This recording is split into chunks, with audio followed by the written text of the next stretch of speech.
আমার শার্টটা শুকাইছে কিনা দেখ। রাতের বাসে কি তুমি ঢাকা যাবো? আসসালামু আলাইকুম। দেখুন, আপনার বাবাকে আমার খুব দরকার।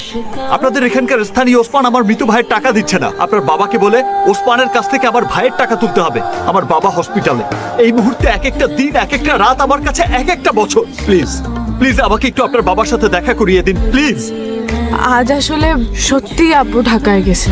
আপনার বিশ্বাস না হলে আপনি ঘরে ঢুকে পুরো বাসা খুঁজে দেখতে পারেন। আমি মিথ্যা কথা বলছি না। আপনি কাল বিকালে একবার আসবেন দয়া করে। আমি যেভাবেই হোক আব্বুকে আনিয়ে রাখবো। একদিনের জন্যই আসছি। বেঁচেতে যাই পাসপোর্ট দিয়ে রওনা দেব। শাহজাহান, ইতিবাবুর ফোন। হ্যালো, আব্বু, আব্বু তুমি এক্ষুনি বাসার জন্য রওনা দাও। এখনই বাসে উঠবা তুমি। এখন মানে নাও। মানে কি? এই আমি রওনা দিলে কালকে বেঁচেতে যাই পাসপোর্ট ঢুকি।